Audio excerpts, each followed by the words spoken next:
And Mike, you have the spotlight. Thank you very much. I think we are just coming to 7 o'clock. I would like to thank everybody again for joining us on time, and in a lot of cases, joining us very early. I also want to take the time to thank our panelists and our speakers for giving us their time. COVID has been a difficult time for everyone. The multiple lockdowns, the effects on businesses and people's daily lives. And unfortunately, we have lost many friends, many families. But as a vaccine has arrived, some people have seen a ray of hope. And I've had the vaccine. I know many of my colleagues have. But we do know that there is significant distrust and a lot of questions left unanswered by people about the vaccines. And the hope is that today we can hear your questions, we can talk to you about the vaccines, tell you about what they are, and answer the questions that you may have. And hopefully we can, positively affect you and influence you and get going. So without further ado, I'd like to welcome our first speaker, Dr. Chinenye Ilozue, who's a infectious diseases and general medicine specialist. And she'll be talking to us about COVID and where we are at the moment. I'll just get your presentation up for you.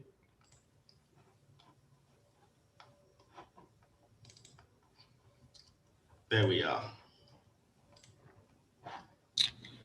Okay, hi, good evening, everybody. Thank you for joining us today. My name's Chinenye, I'm one of the infectious diseases doctors. I'm working in the UK at the moment. So the point is going to be a bit of a whistle-stop tour, but really the point of this part at the beginning is to go through essentially what we know about COVID so far, and also, highlighting the much that we do not know. And also I wanted to also focus a bit down on we're talking about vaccines today. So I wanted to just give an overview about the biology of the thing, so that helping to understand the biology helps to understand what we're doing with the vaccines, which essentially should help to sort of alleviate some of the concerns about, the new technologies, etc.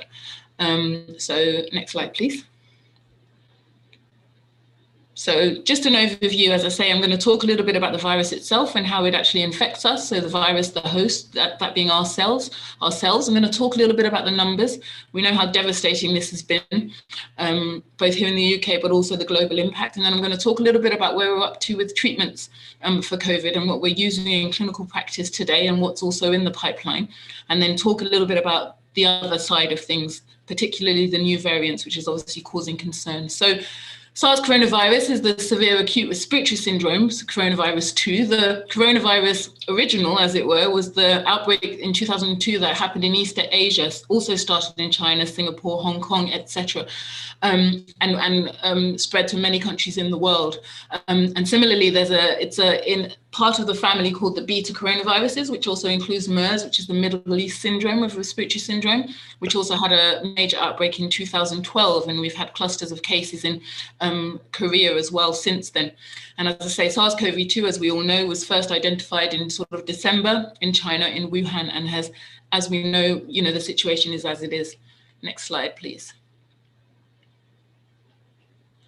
So this is just an illustration as to the sort of relationship between the different coronaviruses. There are many, and the ones highlighted in red are actually the common cold viruses that circulate throughout each winter, essentially, circulate in our countries and throughout the world.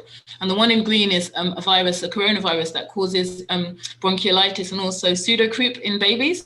And as you can see, sort of further down the line is SARS, which is closely related to the original SARS, and MERS as well. So it's just an indication as to this is a coronavirus. We're familiar with coronaviruses, and there's been lots and lots of research, both from the SARS outbreak from 2002, but also the common cold viruses, which are also part of the same family. Next slide, please. This is a bit of biology, and I know we have a mixed audience of clinicians and non-clinicians, and I don't want you to worry too much about the detail of this, but it's basically to explain what happens when the virus meets our cells, what happens when we inhale the viral particles into our nasal mucosa and it meets those mucosal cells. They've just asked me to slow down a bit. I'm just trying to get through it because I know questions are important, but I will try and slow down a little bit. So at the top there, I don't have the mouse to control, but the top schematic that you can see is the virus with the little red spikes, which is essentially everybody's heard about this spike protein. And it's that spike protein, this rectangle in the middle of the screen, is our cell. And that spike protein is what attaches to the ACE2 receptor in our cells. So when we inhale the virus, it's droplet aerosols, we're inhaling it into our nasal mucosa, into our mouths. As it touches the cells, that's how it enters into the cell, the viral particle. And that spike protein, the virus then enters our cells, and this is what all viruses do. Viruses cannot survive outside cells. They have to replicate, and they have to basically replicate themselves and amplify themselves within the host, which is us, the human cells. So it attaches, it then fuses, and it enters the cytoplasm. As it enters the cytoplasm, the RNA, and the RNA is the genetic material, it's a specific type of virus, which means it can make proteins itself directly from its genetic material. It doesn't need too many enzymes, it doesn't need too many steps. So that's why I've put at the top positive sense RNA virus, because it directly translates. That's one of the reasons why the mRNA vaccine has worked for this type of virus.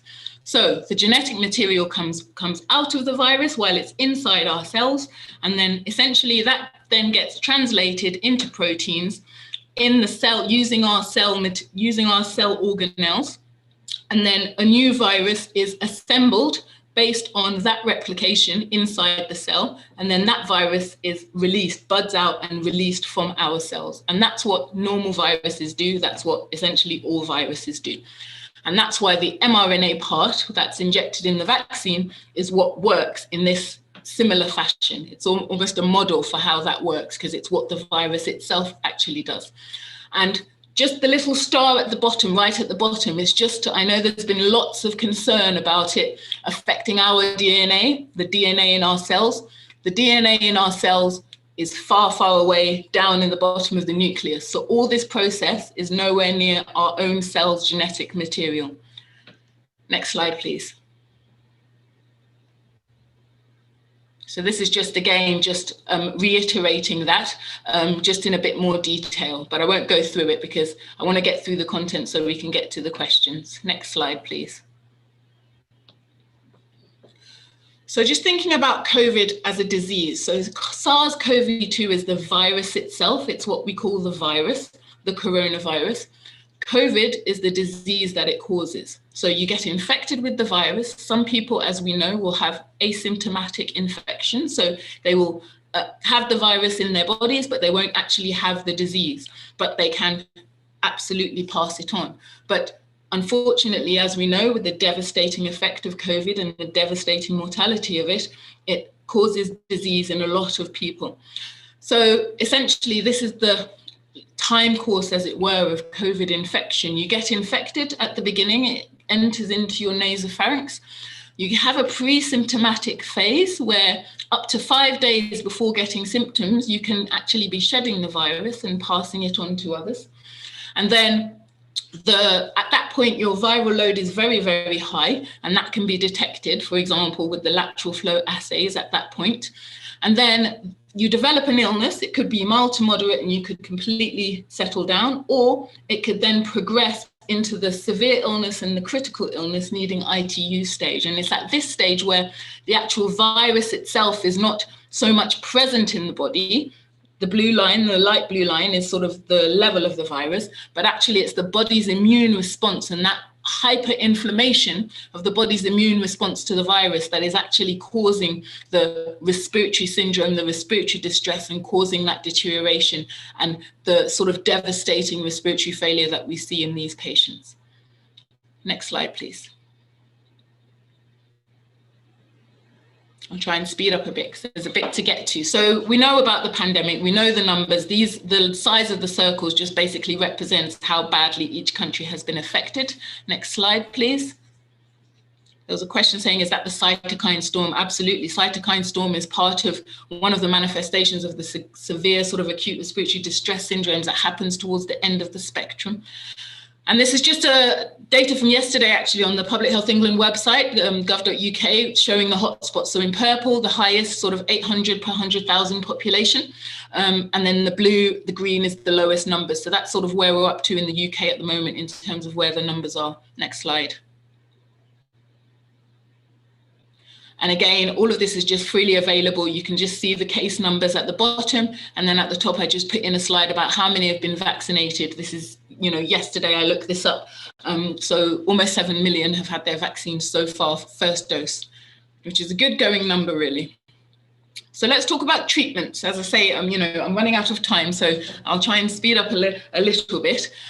So at the moment in clinical practice, there's 3 treatments that we're routinely using as treatment, as in outside of clinical trials, but there are many, many more agents that are still being evaluated within the context of clinical trials, which is how we get the data as to, 1, does a treatment work, and 2, is a treatment safe? So the efficacy and the safety is what's important. So dexamethasone is essentially the star of the show and still remains to be so from the recovery trial, which has shown up to a third mortality benefit. So a third less people will die if you give them dexamethasone when they come into hospital with COVID.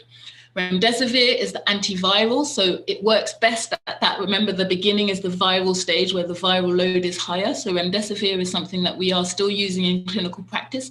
The data and the efficacy is contentious, I have to say, but certainly here in the UK, we are still using it.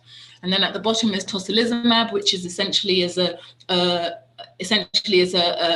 monoclonal antibody against IL-6, which now has been approved for use in critically ill patients, but has also been evaluated in several different trials with slightly different results, some showing mortality benefit and some, like a Brazilian study that was released in the BMJ just last month, showing that it may not make a difference.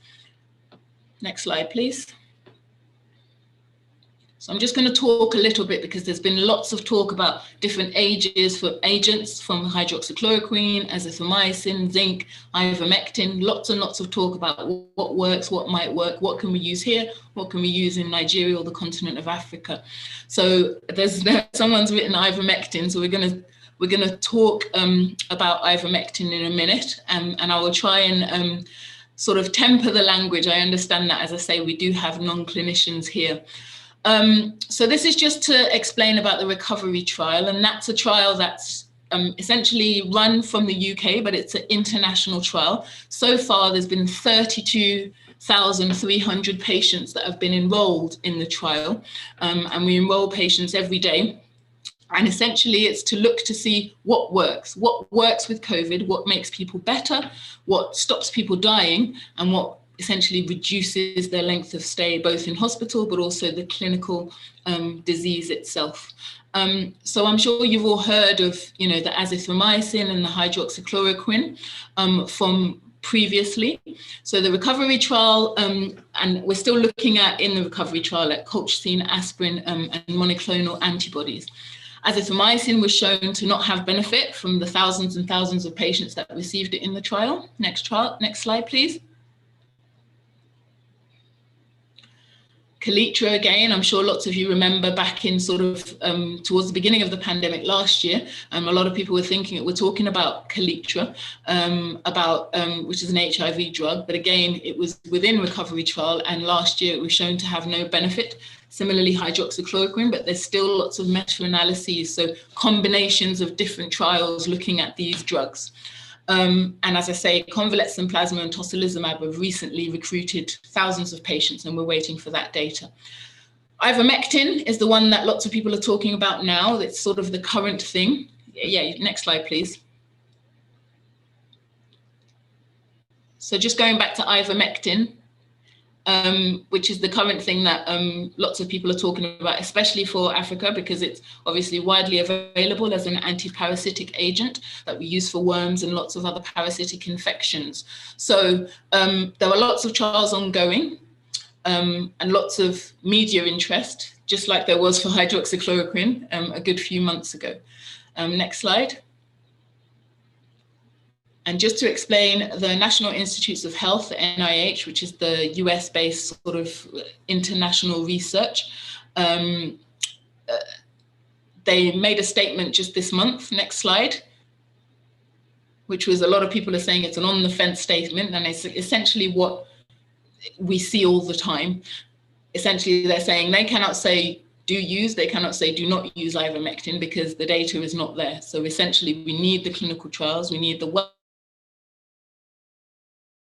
well-conducted randomized controlled trials so that we can provide that evidence-based guidance for whether ivermectin actually works or not. We know that it works in vitro. So in a laboratory, ivermectin and a SARS-CoV-2 virus, it will neutralize the virus. It will stop the virus working in a lab, in a test tube, as it were. But that doesn't always translate to clinical efficacy in a human being. And that's the thing, that's the step that needs to be evaluated. Next slide, please.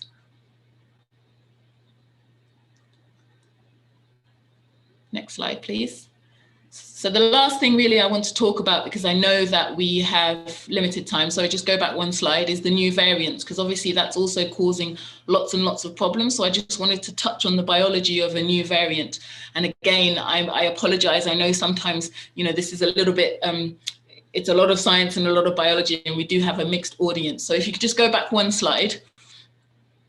So the ones that everybody has heard of are the 3 new variants. Obviously, the one in the UK. Don't worry too much about what the actual numbers are, but it just represents where the mutations occurred. So UK. So that's a sort of map from yesterday about where the UK variants have been found. The South African variant as well. So that's also a map as to where that's been found in the world, and also Brazilian variant, which was essentially the hotbed of it is Manaus in the Amazon forest in Brazil. And GS8 is basically the genomic surveillance, the international genomic surveillance that every country uploads their data to, so that we have real world information as to where these variants are. And, you know, each lab that is sequencing uploads so that we know what's going on internationally. Next slide.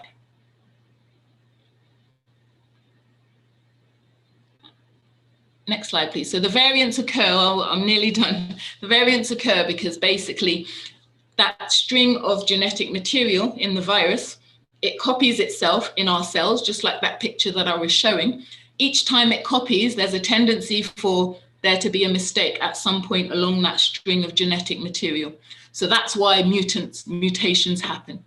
And often it can happen just as an error, and it often means nothing because it's 1 or 2 base pairs, as it were. And sometimes it happens as a result of what we call selection pressure, which means the virus is trying to escape, it's trying to propagate itself and make sure that it can still transmit. So things like, you know, making sure it becomes resistant to treatments, etc., things like that. So there is a suggestion, and we know in science that these type of coronaviruses actually change more slowly than other viruses like influenza and HIV. RNA viruses as well that have the same type of string of genetic material. And it's one of the reasons why we've got, thankfully, a coronavirus vaccine. And for example, you know, it's very difficult to get an HIV vaccine. Next slide. So some experiments can suggest that some of the variants, as I say, there are many, many variants, but some of the variants can infer increased infectivity. So remember that red spike at the top of the ball of the virus, that's the spike protein that attaches to our cells. Sometimes the change in the genetic material can change the shape of that spike and make it give it more affinity to attach to our cells, which means it's more likely that we're infected with the virus. And some experiments suggest that some of the variants may do that. Next slide, please. So why is it occurring? We know, as I say, I mentioned GIS-8, which is the International Genomic Surveillance. Over 90,000 isolates, probably more, because day by day we're getting more, have been sequenced and made public. It's all available there if anybody wants to see. There were over 12,000 already mutations in the SARS-CoV-2 that we know about. And many of the mutations don't mean anything. They mean nothing clinically. They don't mean anything about the virus's ability to spread or cause disease. They don't change the shape of any of the proteins. It's just what happens when it's copying and there's an error. There's also a new variant that was found in Nigeria. I'm not sure if people are aware, in Osun State. It was reported in December, but it was actually detected back in August and October as well. It's a link to the UK lineage, UK variant lineage. And then again, it was just found in that region. And similarly, more recently, the most latest one we've heard about is Japan. Next slide. So that's really most of what I wanted to say about COVID and the biology of COVID. We know the devastating impact. We just had the grim news yesterday of 100,000 deaths in the UK alone, let alone internationally. So our job now is to think of a way us as a community, us as a public health community, but also healthcare professionals, and all of us as human beings can get out of this, really grim situation that we're in. Thank you.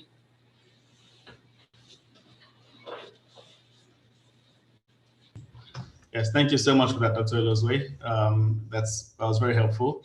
I know there's a few questions that will come up, certainly about ivermectin and the different mutations and what that means for vaccines.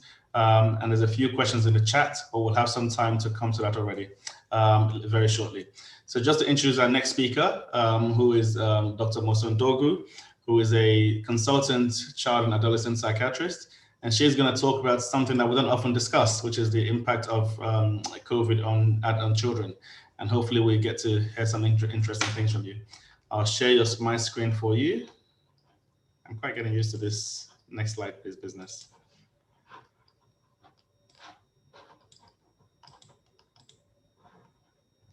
Can we see that? Excellent. You're on mute, Dr. Dorgu.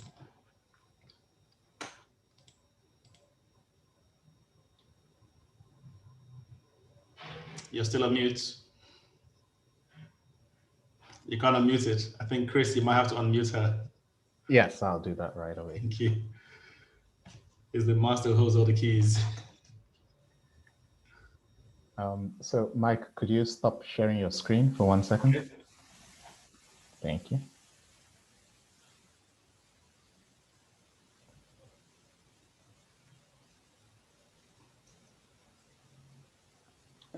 Thank you. Lovely. Can you still see the screen, or should I share? I'll reshare? Yes, reshare your screen. Yep. Okay. Good evening, everyone. Can you hear me? Yeah. Good evening, everyone. I'm a child psychiatrist in London, and I work in a busy setting, mixed population, inner city. Next slide, please. So I'll be talking about the impact of COVID in children and adolescents. So the age group is pretty much 0 to 18. In the past year, the COVID-19 pandemic and its effect have dominated news headlines around the world. To date, the media focus worldwide has been mainly on the impact of people's health, and sadly, there have been fatalities. However, there has been less focus on the impact on mental health and well-being in general, and more so, less focus on the impact on children and young people. As we know, children tend to be perceived as the Cinderella of most professions, so they're hidden away. There's a myth about children's presentations and that sort of thing. And unfortunately, the approach to issues and challenges faced by children and young people is not new. There have been several studies in adults to date since the pandemic started about a year ago on the impact of COVID, but unfortunately, there is a dearth of studies in children and young people. Even with the adult studies, a couple of thousand studies have been done, but only a handful of them, actually less than 2 dozens, have met rigorous research guidelines. So that there aren't that many studies in adults that we can refer to in terms of impact, let alone children. The information shared in this presentation is based on some comparative studies in children and young people pre-COVID and in the middle of the current COVID pandemic. The main reference is from the Lancet. There's a publication just this month.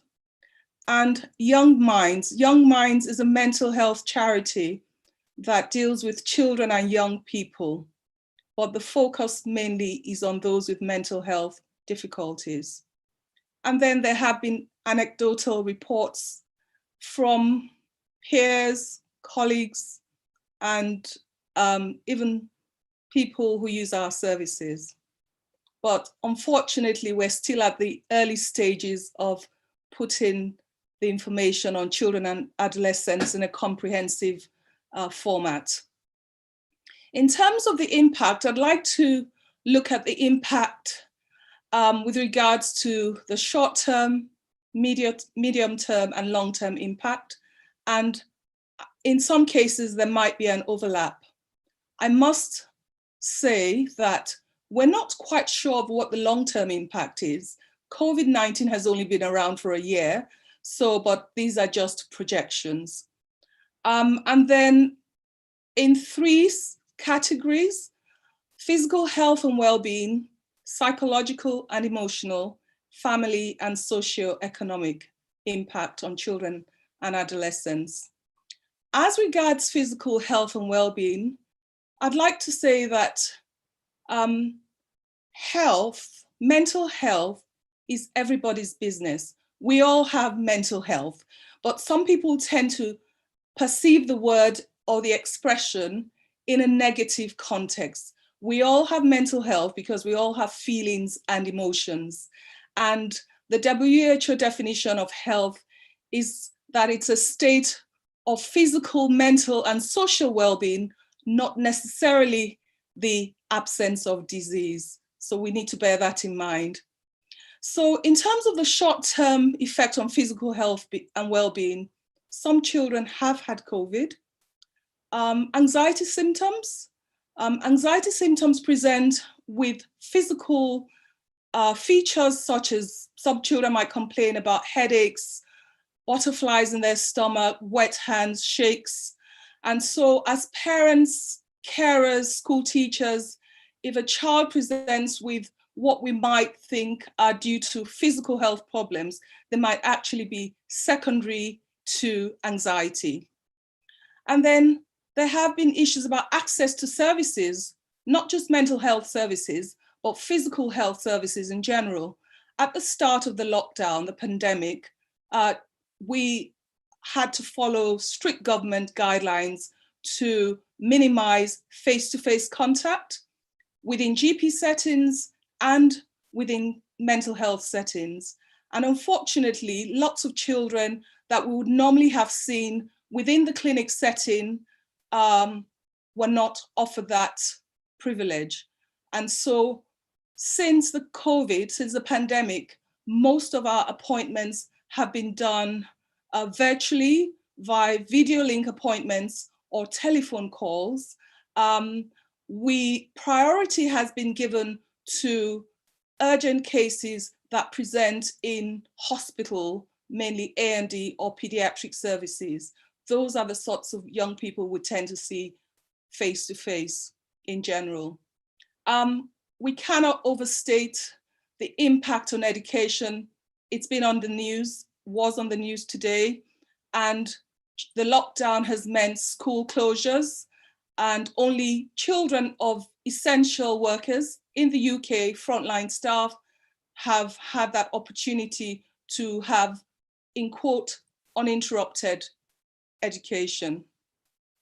There have been increased referrals to services, and there was actually some information released last week to say that some mental health services have had the highest number of contacts, be it by video, face-to-face, or telephone contacts since the records began. So in terms of short-term psychological, emotional isolation, as we know, young people have, a lot of young people, the feedback we've had is that they've missed that one-to-one interaction with their peers, and even the face-to-face is not just with services, with peers, with relatives, extended family, grandparents, and a lot of them have said it makes them feel sad. Low mood has been associated with the COVID pandemic, low self-esteem. In terms of family and socioeconomic, we cannot overstate the fact that there's poverty, inequality, and the COVID pandemic has brought this to the surface. So we have lots of children and young people living in poverty in the UK, and I can imagine the effect in terms of the impact in the rest of the world. Then relationship difficulties. It's been hard for families, parents working at home with children by their sides. It's just been very hard, some living in very small spaces. And then physical contact is very important, but unfortunately, I have had colleagues who are nurses say, you know, they get home from work, their children are not allowed to give them a hug. That is quite distressing for them psychologically, and they've had to explain to these children. Then loss of employment of parents. We know lots of people have lost their jobs and some parents are on furlough. This creates stress within families. In terms of the medium term, children who normally have had issues with school would then see it as an excuse, a legitimate reason to miss school. And there are studies to show that even after the lockdown eased and children returned to school, in a certain study, 16% of children who had the opportunity to go to school did not return to school. And in terms of mental health and well-being, unfortunately, we have vulnerable children with pre-existing or underlying mental health difficulties, some with social communication difficulties, such as autistic spectrum conditions, epilepsy, learning difficulties. They also have been badly hit by this pandemic. And this has been highlighted in a Young Minds survey that was done in 2020. Medium-term psychological emotional, as stated before, loss of friendships, bereavement and loss. Lots of people have lost loved ones, friends, relatives, and have not been able to say goodbye to them because of social distancing, even when it was obvious that they were dying in intensive care. And then some people have tended to self-medicate, and I would say maybe possibly due to the reduced access to services. So self-medication could take all sorts of forms, over-the-counter medication, unfortunately and sadly, substance misuse, and adolescents are very vulnerable in terms of abusing substances.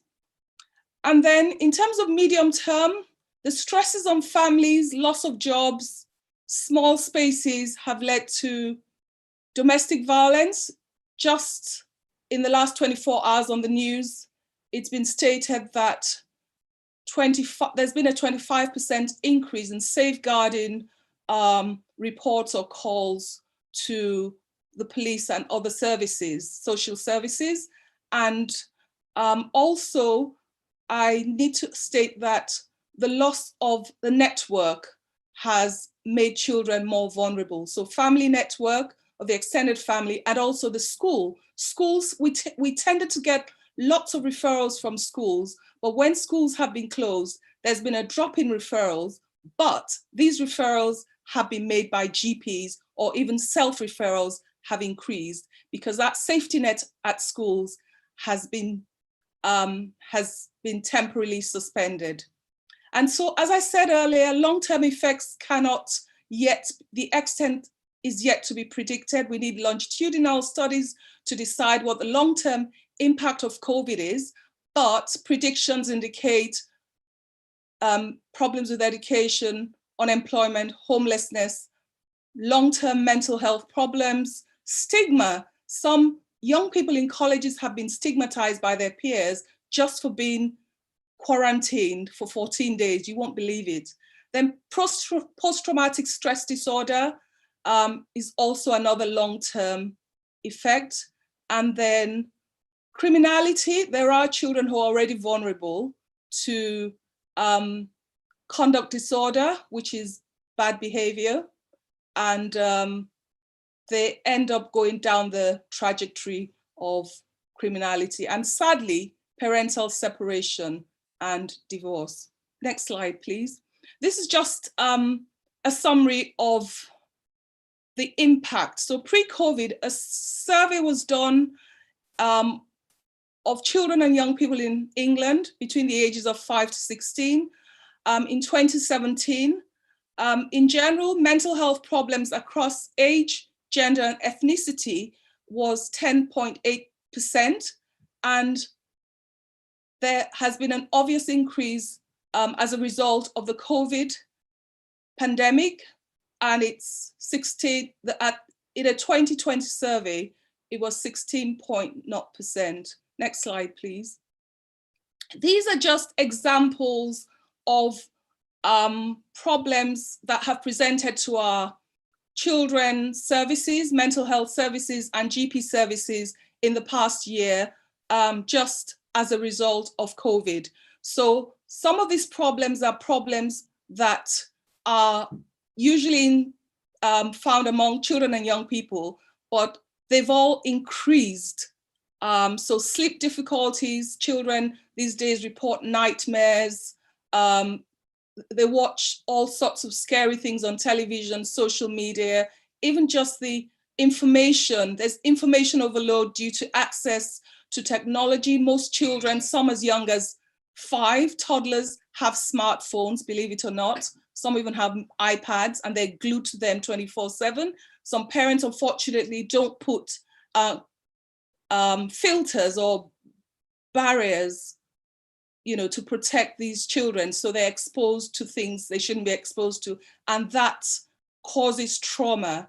So their brains are already being traumatized at a young age, and we don't know what the long-term impact will be. Boredom, worries, anxieties all increase. But it's interesting, the only, of all the impact studies, the only one with a mixed report was school attendance, because there are some children who've never liked going to school. So for them, COVID has been their get out card, so to speak. So they've found it more relaxed to be at home, and they've reported they'd rather be at home than at school. So for them, that's been a positive impact. Next slide, please. I'd just like to spend a few minutes on the socio-economic impact, not just on children, but on families in general. And I'm sure we've heard this on the news, more so in the last 24 to 48 hours. Sadly, some young people don't even have any access to internet services. So how are they supposed to do their homework or their schoolwork at home? And then some young people have no quiet space to work. They share bedrooms with their siblings or other family members. It's so difficult. And last but not the least, some don't even have a desk to study at home. And then in terms of poverty, inequalities, sadly, the results show that there's an overrepresentation of these inequalities and disadvantages in the Black and minority ethnic communities. And there are lots of children across the spectrum whose parents have had to resort to food banks more than ever before in the last year.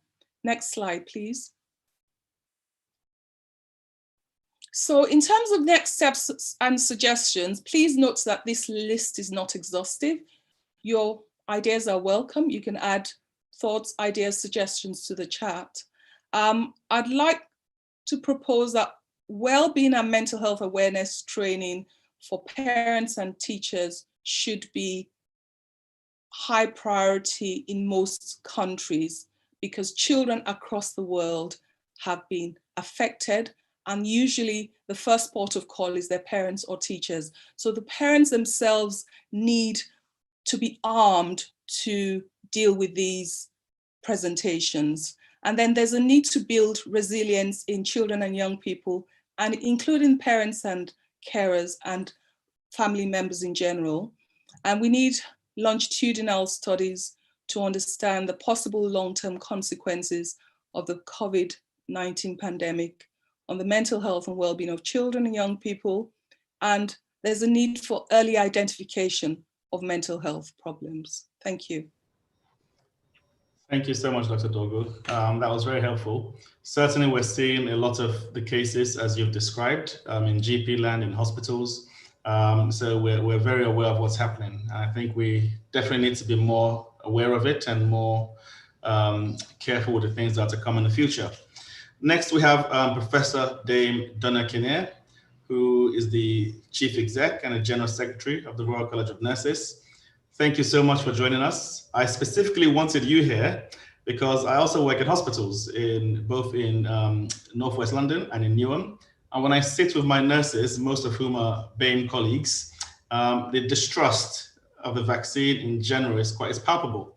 And I think if we can get through to that group, we can get through to a larger group. So I thought it would be best to hear from you. So thank you so much for joining us. You're on mute, so we'll have to unmute you. I think I've unmuted myself. Can you hear me? Yeah. Okay. Thank you so much for inviting me to speak with you and our fellow panel members. And I'm not going to pretend that I'm a scientist or a doctor. I'm going to talk to you as a nurse and as a unionist, as the Chief Exec and General Secretary of the Royal College of Nursing. And I really want to thank everyone for coming because everybody is stretched. And so making the time to be here this evening, it shows the importance of these conversations.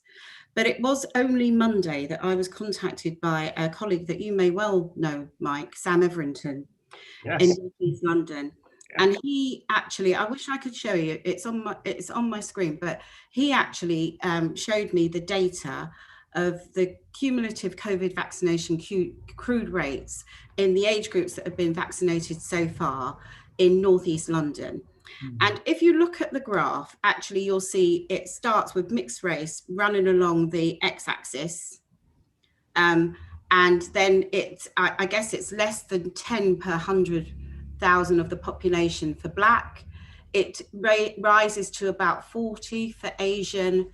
It's about 120 for male whites and 140. So actually it shows you from that how limited our take-up is. And I'm actually also a NED on the East London Foundation Trust. And what I'm hearing throughout the whole of East London is that our take-up for BAME colleagues is lower, even for staff. And I have to say, I'm concerned about this, not just because of what the graphs are showing, and not because of the fatalist emails that I get on a daily basis, but I think it's important for us as Black leaders to really bust those myths that are out there. Now, this pandemic has shown the best of nursing and medical care that we've ever seen. And we knew by about April, May, that actually, for some reason, the BAME community was being disproportionately affected. You only needed to look on TV and see the 10 first faces that they put up on our television. They were all doctors. They were predominantly from the BAME community. And so we knew that whether it was multifactorial, that actually we needed to look at this. And I think it was about the beginning of May that the head of the NHS called a meeting where he was very concerned. I guess he was on his sickbed with COVID, watching the TV programs and seeing who was being disproportionately shown on those television programs. So I think it's been challenging for us as professionals. And not only has it been challenging for us as professionals, but personally, I don't think there are many communities across London that haven't been affected by COVID-19. And I think the dedication that frontline staff has demonstrated during the pandemic has made me incredibly proud to be a nurse, and particularly to be running the Royal College of Nursing. But one of the things that I want to say is that it's incredibly important that we recognise that a safe and effective vaccine is now available. And I don't think we should hide from coming out and saying that. I'm going to just mention to you that actually I've been sort of dancing around at the top of the NHS for a while now, but come April, when I realised that as a nurse with skills in intensive care from way back then, that I could be useful, I did go and work at the Nightingale. And all my colleagues said to me, Donna, it's not the same as an ITU. And they said, you will be terribly affected when you walk onto that floor. And I'm like, look, mate, I've been a nurse 35 years. What are you talking about? I've seen it all. And in the days when I started nursing in the art, you know, I came in the HIV phase, right? And people were dropping like flies in the London hospital. So I was like, okay, this is not going to be very difficult for me. And oh my God, when I walked onto that floor and I saw row after row of Black men being ventilated, I started to walk around to see if I knew them. It was just that incredible feeling of having to walk the plank to see, actually, is that somebody that I know from my community? Bear in mind, I live in East London and I'm working at the Nightingale, and what I can say to you is I know fundamentally that the outcomes were not good for a number of those people that had ended up in the Nightingale. So we can dwell on the question, is it, what's happened? Is it the exposure because we're frontline workers? What were the multifactorial things? But actually, when I attended that meeting with Simon Stevens, I think it's, and I just took an approach where it's important for us to focus on where the greatest harm is occurring. And that's us people. That is my people, my communities. So what I wanted to do is urge everybody here today as frontline workers, there is no excuse. And I'm talking to you now as a union leader, because one of the things that we face a danger of when we start to say, well, this vaccine, I don't particularly want it. It's safe, it's effective. Nobody wants to be in a position of forcing anybody to take anything or have anything imposed on them. But we have to recognize that actually what the vaccine does is prevent you from becoming sicker. Yes, so it's not necessarily stopping transmission, it's preventing you as an individual from becoming sicker. Now, I know we are going to have a forensic look at what happened through this pandemic. We all know that immediately, you've seen me on TV time after time fighting the war on making sure that frontline members of staff get adequate personal protection equipment. I've been on it just recently around the masks, all of those things that we know protect us. But actually, we know that throughout this, we knew, I could tell you what was the government was going to say next, nosocomial infections. And it was caused by the nurses, and they didn't necessarily pick it up in hospital. They picked it up in the community and they were spreading it. They didn't really get it from patients necessarily, because we know that the claims that may flow for this from industrial illness are problematic for this government. So on two fronts, really, I'd make a plea. We know that actually it's our job, or it's certainly my job, to fight for all frontline staff to get the right equipment to be able to deliver their job. It's also important for frontline staff to take care of themselves. We do know now that we have a vaccine available. And one of the things that I worry about, that if we all start saying, well, it's not for me, Gov, and we are frontline health and care staff. Now, remember, 883 of us have died to date. So there's 883 from the ONS figures out this week of health and social care frontline staff, doctors, nurses, that have actually died from COVID. And so if we start to say, we know there's an effective vaccine, but actually I don't want it, Gov, then what measure of protection are we offering ourselves? And then what argument do I have about actually protecting or getting compensation or fighting for the rights of people that aren't willing to protect themselves? I cannot tell you, as the Chief Exec and General Secretary, how many fatalistic emails that we have that tell me about the suspicion of medical practice. And I say this to them, right? And I said it to somebody yesterday. I can't fight for a dead person because it doesn't make any difference. I really cannot fight the war on behalf of somebody that's died already. But what we can do, and there are lots of things to fix with the NHS, there's lots of things to fix in terms of outcomes and poor outcomes for BAME communities throughout this whole country. But actually, we need to be healthy and fighting fit to be able to take that battle. And I can't ask for Public Health England to conduct an independent review into the evidence behind infection prevention and control when we ourselves aren't taking care of ourselves. We must be confident that our masters, employers are protecting us, but we must be confident that we're doing our bit to protect ourselves. So I know that the scientists, they'll be away with it, but we are a priority group, and we're a priority group for a reason. It's really important that when we are invited to take the vaccine, we actually take it.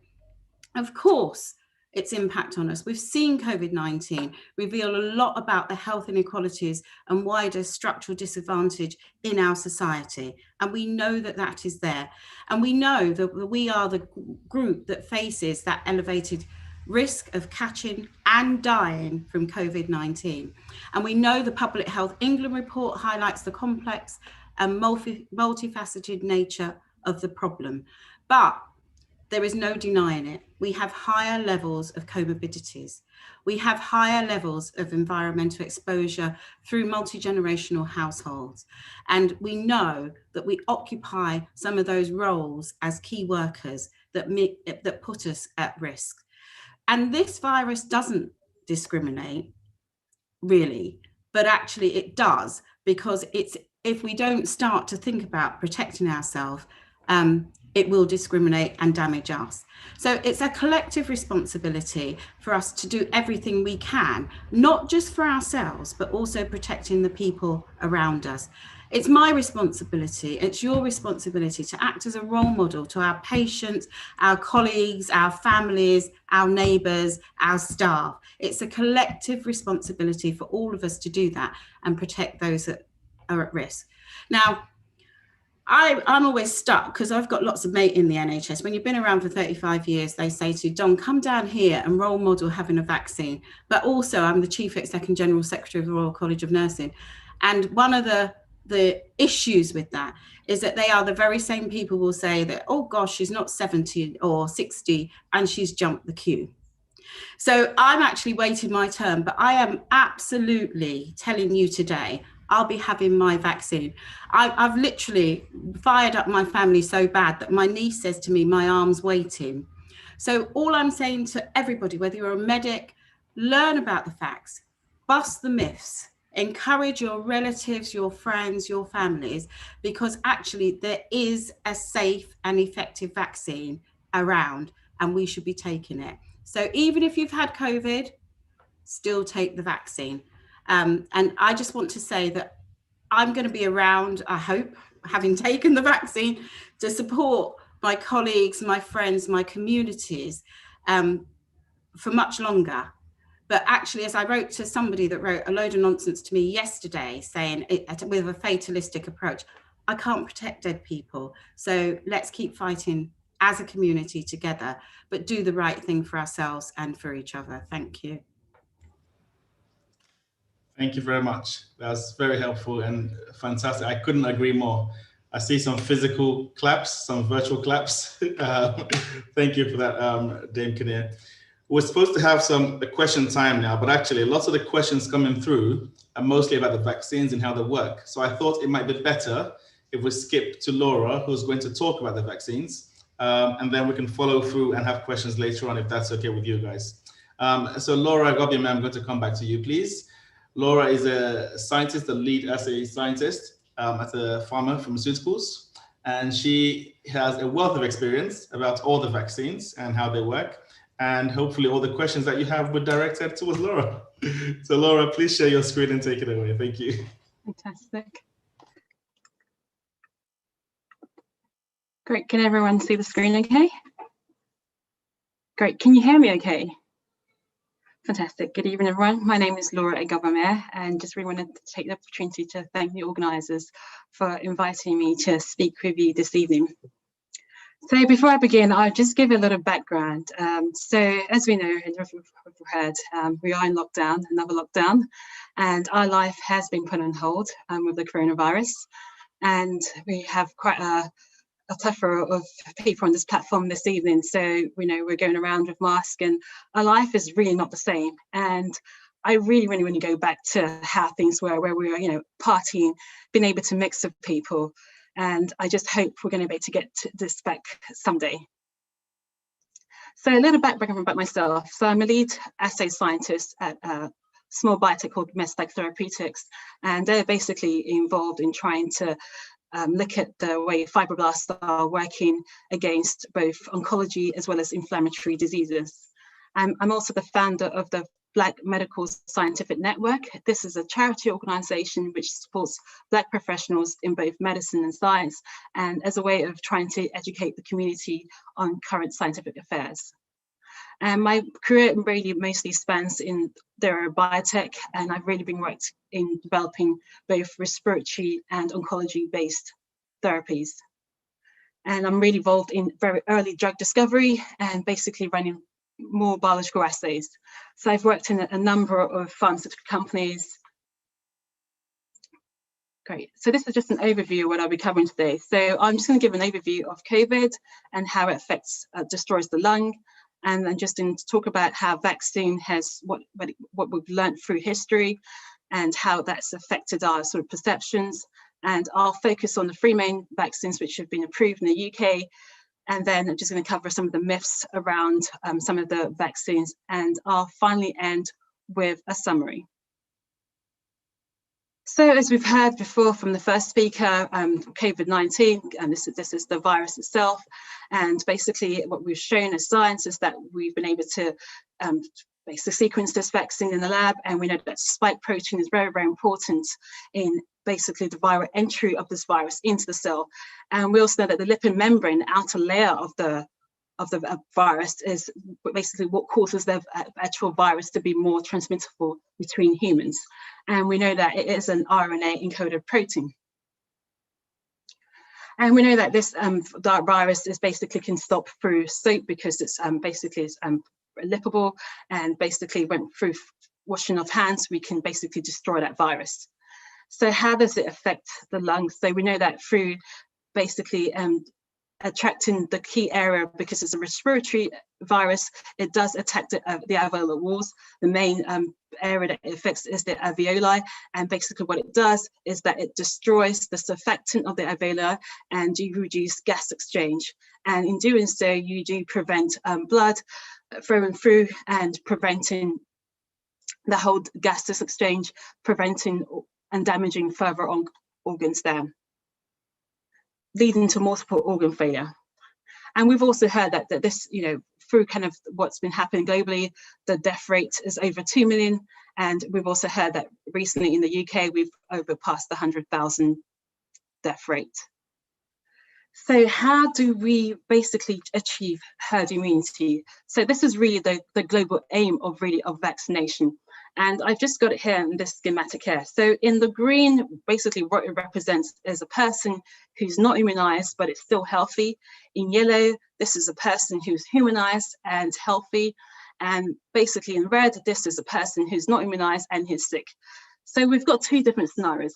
So scenario in a population where we have some of the population who's not immunized, basically what happens there is that the virus is able to spread widely across the community. So we can kind of see here is that you get more people who are infected by the virus. However, if you take a population where the people are immunized, the result is that you can contain that viral spread. So in immunization, you not only protecting yourself, you're also protecting those who are most vulnerable. So, I mean, as we've seen over time, vaccination is not really something very new. In history, we've seen it. So take, for example, we can take the influenza. So this is just a graph, but basically show here is that you see a high rate of influenza this is in the early 1900s. And what you can kind of see over time is that we've been able to reduce that death rate through vaccination. And it's pretty much the same thing with polio. So we can kind of see it over here, you start with a very, very high death rate. And over time through vaccination, you are decreasing that.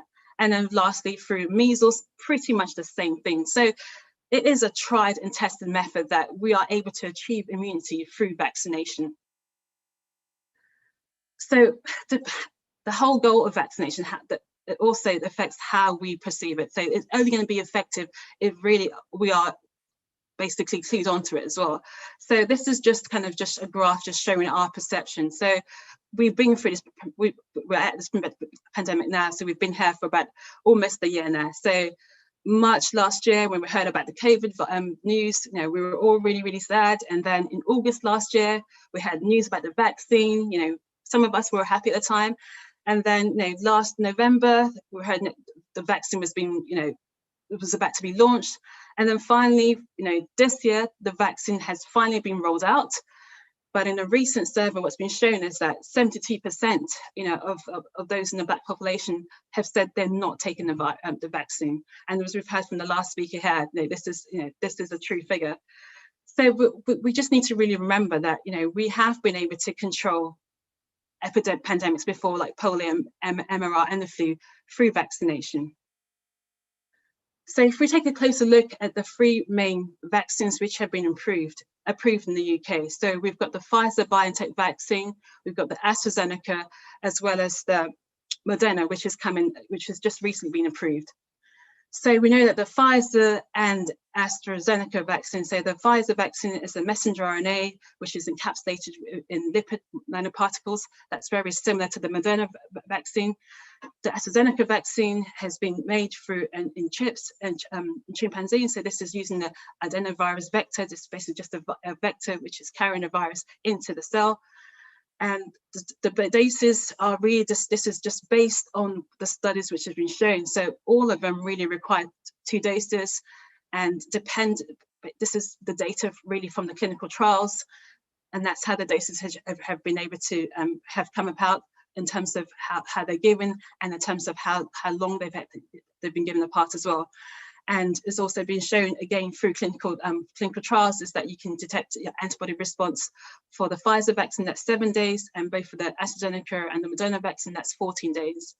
And how effective the vaccines are, this again based on the number of people who are involved in these clinical trials. So the Pfizer claims it's 95%, 70% for the AstraZeneca, and also 95% for the Moderna. The storage facility, this is all pretty much would have been tested again through when the vaccine's been produced. So the Pfizer being the first that's just been rolled out, so that's at -70, the Moderna at -20, and AstraZeneca it can be kept in the fridge. And basically the shelf life just basically shows how stable that vaccine is over time once it's stored. So the Pfizer vaccine has the shortest shelf life. That means that basically you basically have to use it within 5 days. So if we just focus a little bit more about the science of how does vaccination work. So we know that the coronavirus is a messenger RNA virus. And basically what has been shown as scientists that we've been able to sequence that, so we are able to get that genetic makeup, that template. However, we need to be able to transcribe that material for the cell to be able to see that, and that's through what's the work of the messenger RNA. So basically encoded with the vaccine is a messenger RNA, and in order for that to happen, to enter into the cell, basically that's been transcribed, and then it's then translated to a protein by the ribosomes, and then this is taken up and transported into the Golgi apparatus. So from here, the protein is further broken down, and it has to be able to present itself on the surface of the cell. And the way it does that, it can go 2 ways. It can present itself as a peptide on an MHC class 1 molecule, and it's associated with an immune cell known as the CD8 toxic T cells. And basically what happens then is that when that virus is seen, your T cells will come in and basically just mop up that virus. Another way it can also present itself is through when it goes down through in the endosome, and it goes through an MHC class 2 pathway. This is just pathway, it presents the peptide on it, and it needs CD8 T helper cells, which will also associated with a plasma cell produce antibodies. So these are antibodies, again, when it sees the virus, is able to clear that by production of antibodies. So finally, the last part of this talk is just really just going to go through some of the myths that's been floating around associated with these vaccines.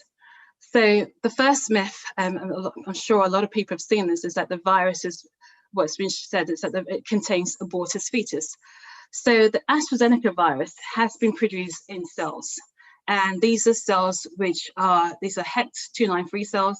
These are cells which are used very routinely in biotech, and they was first discovered back in the 1970s as a way of just trying to understand how adenovirus are able to cause cancer.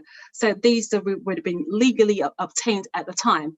And the whole reason for using these cells is that because we're trying to make a vaccine, we need a system that we are able to produce lots and lots amount of these proteins.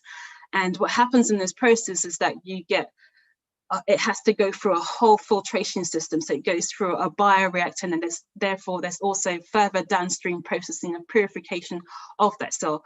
So what you end up with and in the final product is that you get very, very, very small traces of the cell. So there's not really that much of the cell within the vaccine itself. So another claim is that the vaccine is not safe. That the fact that it has been produced so quickly, a lot of people are scared, saying that, oh, how is it possible that, you know, it's gone through, it's not possible to be safe. So I can just also reassure you that the vaccine has gone through the same process as a new drug would go through. So right from drug discovery all the way through, right through to regulatory approval. So it would have met through all of these processes. And what's happened at the time is that normally these processes are happening independently, but because of the way this pandemic was, it was, you know, multiple people working together. So both government as well as international companies working together. And these, so both phase 1, phase 2, phase 3, they were happening pretty much in parallel at the same time. And over 1,000 documentations were looked at. So this is something that would have worked in day and night in order for it to be approved. So we have a body here known as the MHRA, who approve new drugs and vaccines, and the FDA in America. So they would have gone through all of the standard regulatory approval. So another myth is that the vaccine alters your DNA. And this, you know, the first speakers already alluded to this, that, you know, our genetic DNA is within the nucleus. So because it's a messenger RNA, it's not able to, there's no way it will never come into contact with your DNA. All the messenger RNA do is basically just teaching your genetic, basically your immune system to be to have the, teaching how to make that viral protein. So there's no way it comes in contact with the DNA.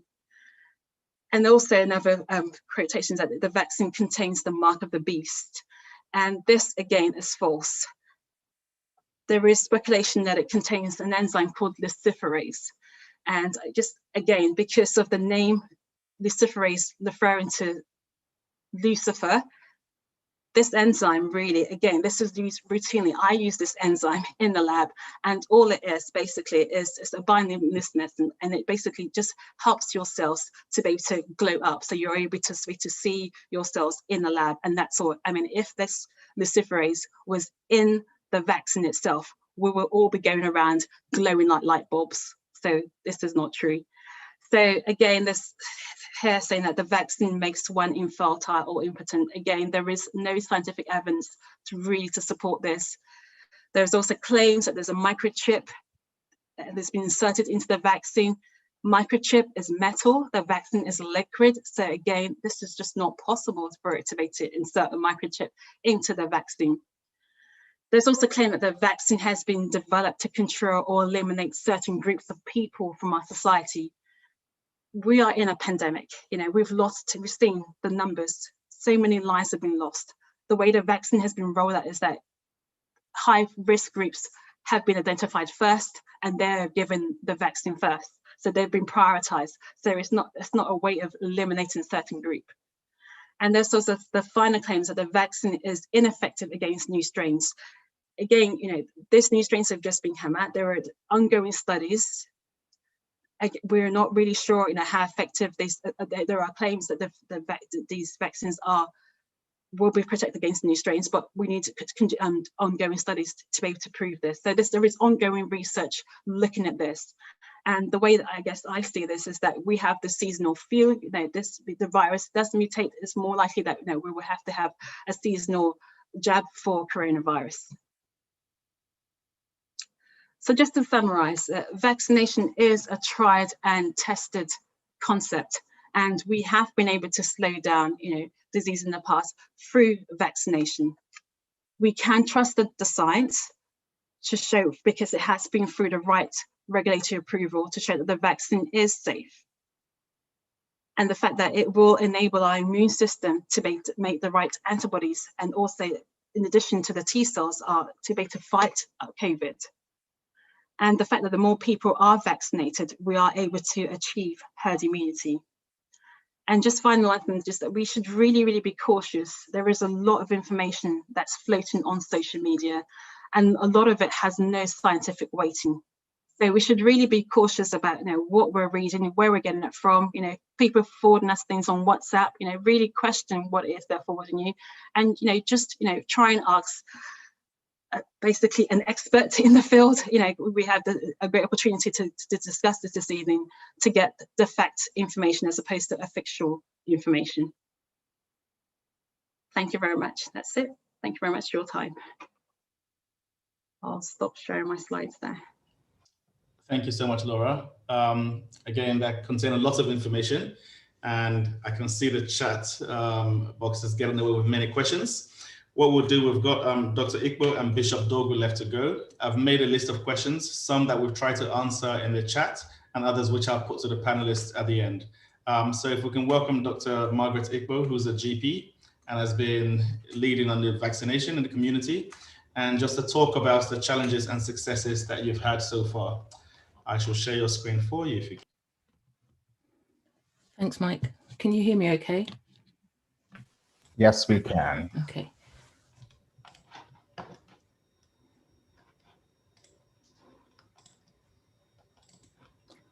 So good evening, everyone. Whilst Mike's getting the presentation ready, my name's Margaret. I'm a GP partner in the Northeast, Far East, otherwise known as Hull.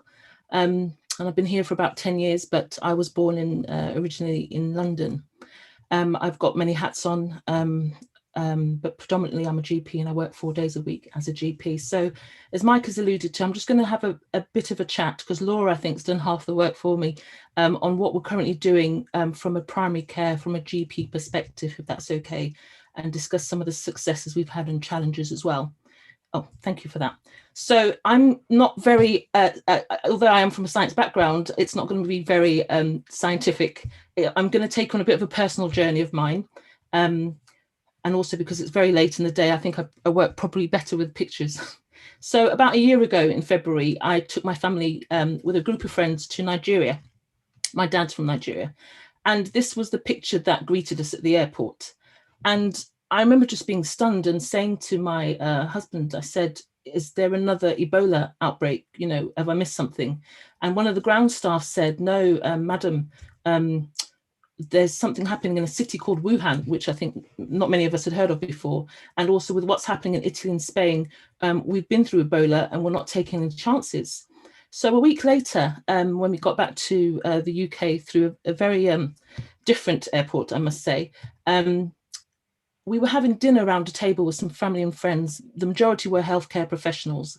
And I will never forget the comment that was made, because at that point in time, we had our first 2 cases of COVID that presented in York. And one of these poor patients had to come to the infectious diseases unit in Hull.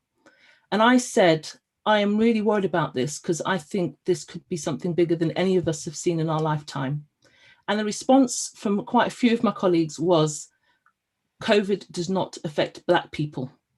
And that was said because at the time they were looking at particular areas in Africa, looking at America, and just coming to that conclusion, unfortunately. Next slide, please.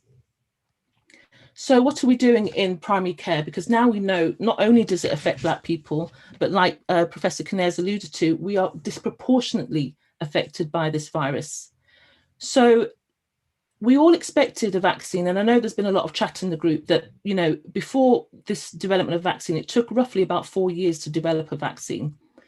The reason why this has happened so quickly, because none of us here, and it's really, I'm really empowered by the fact and really humbled by the fact that so many of you have joined us today. Some of you are convinced, some of you are not convinced, and that's absolutely okay. But the fact that you're here means something, that you want to gain more information.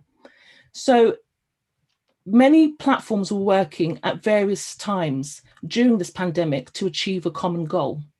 mRNA vaccines have in fact been around for at least 30 years.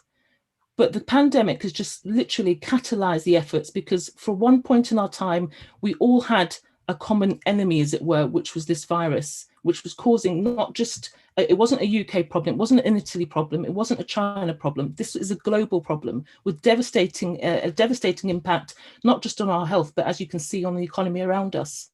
So in primary care, in GP, we started the first wave on the 14th of December.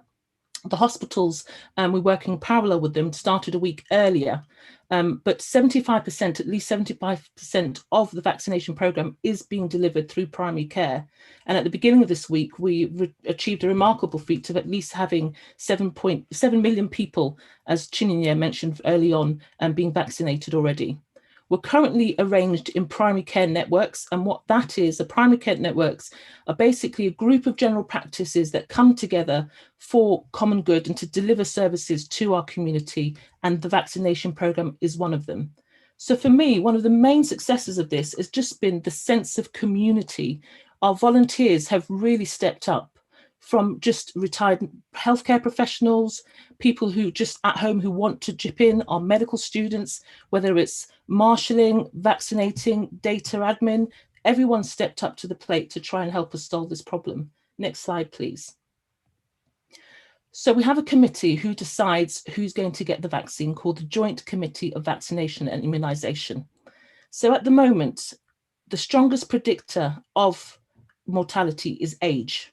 So we're all being grouped into 9 groups, starting with those over 80 and our care home residents and frontline workers. There has been some debate as to whether Black and Asian minority ethnic people should have been prioritised, and those debates are still ongoing. However, it's hoped that with the successive rollout of the vaccine, and once we've all been offered it, that at least by autumn of this year, that everyone, hopefully, who wants to take up the vaccine has had a jab in their arm. Thank you very much. Next slide, please. So what do you expect? When your time comes, you will get a phone call, a text, or an email to invite you to the practice or a vaccination hub. If you are going to a vaccination hub, don't forget your reference number that you're given, because you'll need that when you present to the vaccination hub. And when you get there, there'll be a checklist of questions, including screening for COVID positivity or symptoms. So you can't have the vaccine if you've tested positive for 4 weeks. You have to wait 4 weeks until you've had a positive test or symptoms before you can have the vaccine. And also they'll check for side effects that you've had to different drugs before. Now, the majority of us will not have any major allergies to this vaccine. You will recall, however, there were 2 healthcare professionals that did. And as a result of that, the Pfizer vaccine, if you are having this Pfizer vaccine, there is an observational period of at least 15 minutes before you are allowed to leave the building. But even if that does happen, there are well-trained staff on site who are able to deal with any severe allergic reactions. If you want to know exactly what's in each of the approved vaccines, if you go to nhs.uk, click on the tab for the coronavirus vaccination, you'll be taken to each of the three vaccines that have been approved. There's another one coming from France in autumn. And on that site, you'll be able to see the exact ingredients that are in there. So as I explained to my mum yesterday, and Laura's already said this, there's no animal pork, there's no pork, there's no animal products, there's no fetal products, there are no microchips, you know, she's concerned about being tracked. And I said, well, you know, your mobile phone and your bank cards do a good job of tracking you in the first place. And then you'll be told what to expect after you get the vaccine. Next slide, please. So what is the truth? And there is a lot of information out there. And when you're in lockdown, I can understand that we are exposed to a lot including, like I've alluded to, my parents. And I myself, a slight disclaimer here, was quite doubtful when I heard that the vaccine was ready. And the common argument I get, particularly from my family, is, well, we're just waiting. We want to wait. And waiting's okay. But like I've said before, whilst you're waiting, the virus is mutating. That's not to scare anybody. I'm not trying to scaremonger, like my mum said to me yesterday. That's just a simple fact. Next slide, please. There are reasons. Vaccine hesitancy goes back a long way. We've had it before with the childhood vaccines. I can remember the hesitancy with the MMR. And that's for various reasons. It could be specific to the vaccine because, like I said, people are worried with regards to what's in them. It could be for very individualistic reasons as well. People are worried about their own health. You know, I'm having chemo, I've got sickle cell. There's a whole load of reasons why people are worried about that. And if that is the case, I just encourage you to speak to your healthcare professional and establish your own risk, because everybody's different. And that could be contextual. And Laura's already alluded to the reasons, particularly with regards to religion, with regards to that. Next slide, please. So why did I have some hesitancy myself? Well, the systemic and institutional racism that we all face is well documented. I won't go through each of these pictures. And some of you might recall that we had even 2 French doctors who suggested testing a vaccine for TB in Africa. And that even prompted the Director General from the WHO to say, Africa is not a testing ground. But it's really important that we put things into context here. Next slide, please. Dr. Dorgu talked about the psychological impact on particularly young people. And that's one of the 3 reasons why I changed my mind. Next slide, please. So it's the same pandemic, but a different impact. And my daughter, last year, I think we were a few months into a lockdown, and she said to me, Mummy, why is it that everyone on my TV screen looks like you and Daddy? Because we're both in the NHS. And her absolute anxiety was apparent at that time. So that was the first reason. The second reason was that we had someone very close to us in our family that died in London, 45, and she left behind a young family. So then it became, we call it COVID came home, because it became very real. Next slide, please. And of course, the third reason is because, like I said, one of the successes has been our volunteer and community response to the vaccine, in particularly distributing it. And I think we're going to need that equal response from our community to protect ourselves. I can have the vaccine, that's great, and the ones people around me will have the vaccine. But unless we all step up to the plate, it's a community effort. It's not just about personal protection anymore. It's about protecting all of us. Next slide, please. So all I ask people to do, because this is, like I said to my mum yesterday, this is not by force. Everyone has the free will to make an informed decision about your well-being and your health. Health is wealth. But all I'm asking is, when you get that WhatsApp message or that message, and just check where it's coming from, who's forwarded to you, where they come from, and why. Check the source. It's very easy to do when you get a message and you're not sure about it, but use trusted sources. Next slide, please. So this is the last slide. I'm sorry, it's very quick, but we had the UN Secretary General, when we had our City of Culture here 3 years ago, and he said just before he died that knowledge is power and information is liberating, and education is the premise of progress in every society, in every family. And I would like, if I dare, add to that and say knowledge, information, education, but health, because your health is your wealth, and that's what's going to get us through this. Thank you to all of you for giving up your free time, particularly the panelists, and especially to ManSAG for this forum to allow us to share our knowledge. Thank you. Thank you very, very much for sharing your experiences and making it personal, because I think that's really important, that people know that COVID is not the other. It doesn't affect everybody but you. If it's not around you, it's around your family members. And as healthcare workers, we've seen this very, very close up, and we know what the impact is. And just to bring our last panelist up to speak, I'd like to welcome Bishop Dorgu, who's the Bishop of Woolwich. who he was medically trained. He doesn't practice anymore, but hopefully he will answer some of the questions you have from a sort of religious perspective. So Bishop Dorgu, please unmute yourself and the floor is yours.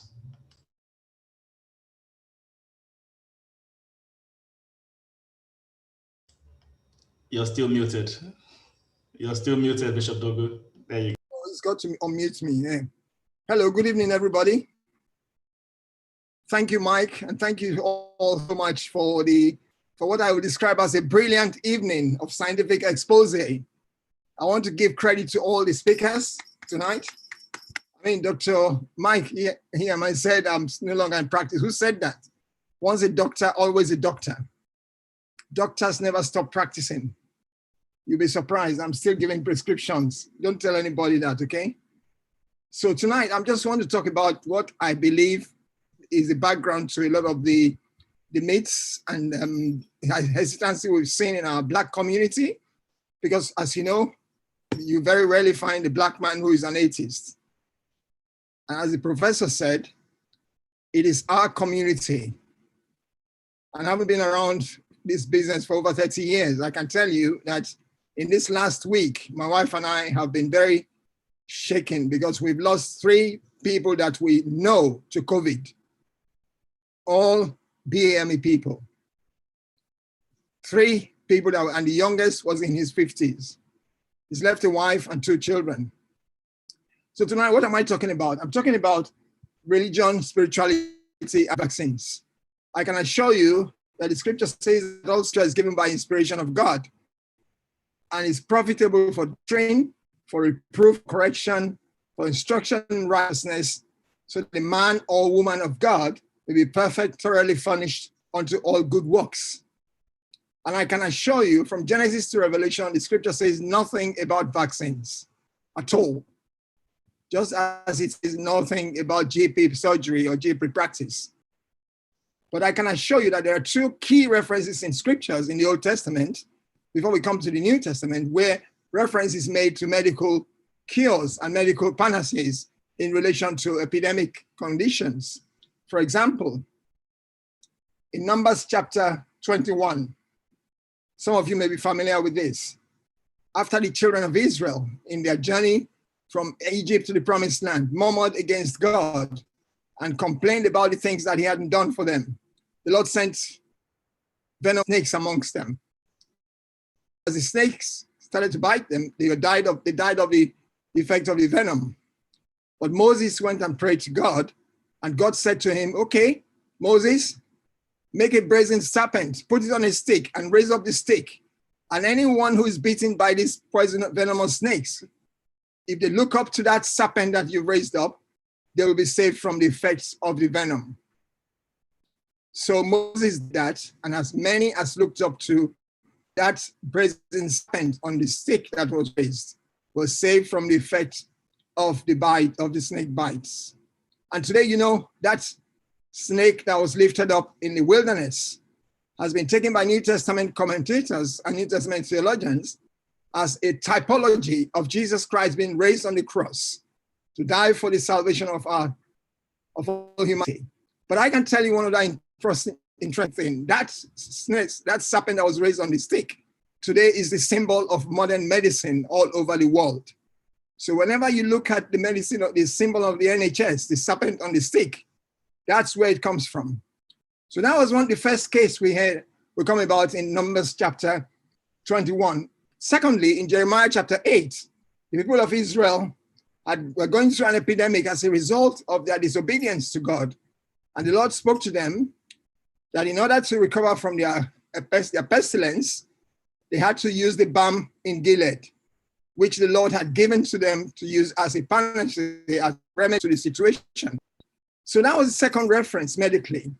And of course, in Jesus' ministry, Jesus in the New Testament spoke about the fact that they that are not whole have need for a physician. And he put it the other way. They that are not whole have need for a physician, because they that are whole have no need for a physician. I say to my friends today that the scripture does not contradict modern medicine. So if you go to a church where they tell you not to use medicines, please think about it. Think about it, go to the scriptures and look at it again. The medical school where I was trained had a motto that said, we care, God heals. God is the one who gives us all healing. You've heard of all the science that's been spoken to us about this evening. All the wisdom is from God. In fact, the scripture says that in the last days, wisdom shall increase. So what are we talking about? Lots of pastors, out of ignorance, have fueled the myth and the conspiracy theory that this mark of the beast. But I tell you, they've read the Bible out of context, because the Bible speaks in Revelations and also in 2 Thessalonians about the coming of the Antichrist. It is going to be an economic system, and it's going to have to do with commerce and trade and livelihood. And it's going to be a mark on the right hand or on the forehead. And so a friend of mine said jokingly that when you go for your vaccine, you can tell them to put it on your left arm, so that it won't be on your right arm, because it means that it cannot qualify to be the mark of the beast, because it has to be on the right. So I tell you, out of ignorance, so many pastors, right-wing pastors, are even saying that the COVID vaccine is a myth. Like Donald Trump, they're saying it's a China hoax. It's a hoax from China. It's nothing serious. But I've just told you, 3 of our friends died last week. And in Britain, 100,000 people have died. But we're not talking of cases. Like Margaret said, COVID has come near home. Because when it happens to someone that you know, then you're no longer thinking about it as cases out there. You know, it is your friend, it's your relative. So the Christian religion teaches us in our spirituality to give respect to all those in authority over us in government, because God ordains our governments for civility, for order, for law, for the effectiveness of the system, so that we may all live peaceably under God's authority. And today, I ask myself the question, how have we become so rebellious as a nation of people? We don't have respect for authority. We don't have respect for the people who care about us so much, because we think we know more than ourselves. So I beg you, my friends, Jesus said, love your neighbor as yourself. And like all the different speakers have said this evening, if you're not going to take the vaccine for your own self, take it for the sake of your family and your friends. Because as you have heard, if you don't take it, then you are not immune to it. If you're not immune to it, then you become a carrier of it. And if you're a carrier of it, then you can give it to other people. And if you can give it to other people, they can become fatal to them. Just imagine if you were responsible for the death of your closest friend because you refused to take the vaccine for some stupid reasons. So what I say, my friends, is that today, God wants us to be sensible and wise. The scripture says that we should be as wise as serpents and harmless as doves. And I say to you, as someone with a background in medicine, that modern science is a gift from God, because the scripture says that in the last days, wisdom shall increase and we shall overcome all sorts of things. And you can see it happening before us. So I beg you, do unto other people as you want them to do to you. Jesus said, love your neighbor as yourself. For the love of neighbor, take the vaccine for yourself. Last Saturday morning, I was very, very honored and very grateful to God that I had the opportunity to get my vaccine, because you will not believe it, I'm over 60 years old. So I qualified. I didn't jump the queue. I was invited to get it, and I took the vaccine, and I'm very proud to say that God has been so faithful. I'm still here. My DNA has not been copied. I have not been marked by Bill Gates. I am thanking God and waiting for the second dose so that I will not be a spreader of the virus. And by the grace of God, I care so much about my neighbor, as Jesus said. I love them so much, I do not want to be responsible for the fatality that affects them. Thank you very much for listening. And God bless you as you take the vaccine. Thank you so much, Bishop. Thank you very, very much. I can see some comments in the chat box saying some of the teachings are very similar to Islam, and it's a shame we couldn't get an imam or a different spiritual leader here today.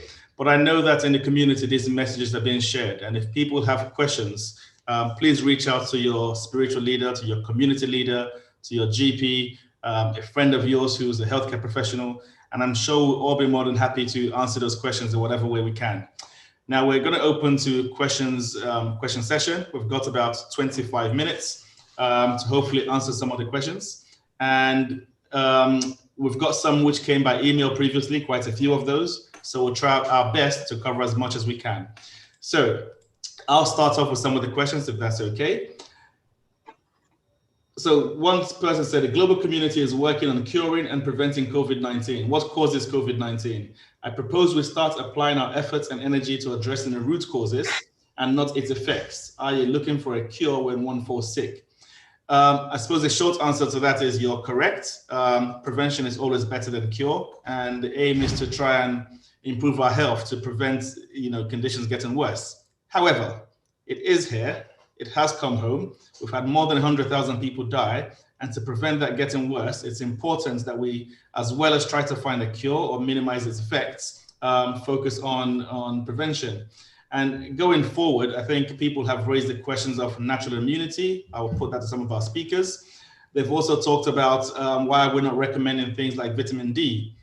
By all means, as healthcare professionals, we always recommend a healthy lifestyle, so diet, exercise, making sure you're taking care of yourself, losing weight. But things like vitamin D, vitamin C, zinc, take them, to boost your immune system. That doesn't stop you getting COVID. And if you do get COVID, that's not necessarily going to spare your life. So it's just to let you know that these things are not, one or the other. You can do things together. So first question, please, to throw to Dr. Chinenye Ilozue. So the question says, how effective do we know the Pfizer vaccine will be, which is based on a viral spike, considering there is supposedly no data of the long-term immunity of the current mRNA vaccine and the impact that will have on the new variants? So I'll let Dr. Ilozue answer that, and maybe Laura can chime in on that as well. So Dr. Ilozue, if you go first, please. Sure, that's a really good question. And obviously it's crucial in terms of thinking about, hello, can you hear me? Yes, we can hear you. Okay, sorry, I thought he said he couldn't hear me. It's a really good question, and it's crucial in terms of thinking about our protection moving forward. And the short answer is, essentially, we don't know in terms of long-term protective antibodies protection in terms of the vaccine. We know that it's effective. We know that it prevents severe disease. We know that it prevents disease in the first place.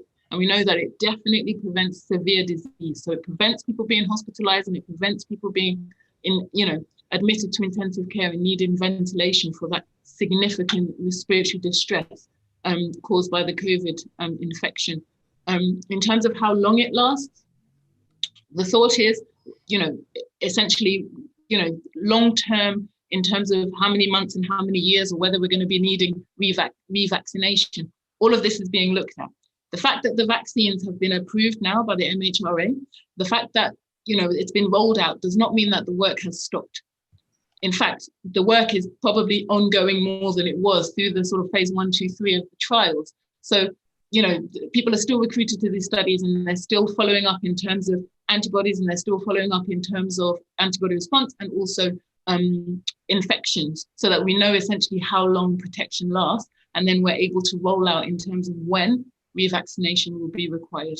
But for now, in the short term, in terms of coming out of the pandemic, the vaccination is fundamental. And we know, just a point about natural immunity after natural infection as opposed to vaccination, there's been recent data to show that it's at least up to 5 months, potentially more, but certainly we know up to 5 months for natural infection. And the vaccine is likely to be longer than that. Laura, if you want to chime in on that, that would be very helpful. Yeah, just add to that. I mean, I think, Dr. Chise did really well on there. So in addition to that, we know that our long-term immunity is our adaptive immunity, and that's something that's followed over time throughout the course of our lives. And also, in addition to that, it's not with the antibodies that we produce, we also have a spectrum that some of them are neutralizing. So we don't know how many of those antibodies are actually neutralizing antibodies, and that's a study that needs to be ongoing. And also it's not just the antibodies, there's also our T cells as well. So our CD8 T cells, which are very effective in trying to basically the way that they produce porphyrins and granzymes to basically eliminate this virus. So there are additional studies which needs to be done, and that's kind of ongoing as well. So the long-term effect, we have to kind of take everything into context, so just the antibodies as well as the T cells as well, and other immune cells which are also involved.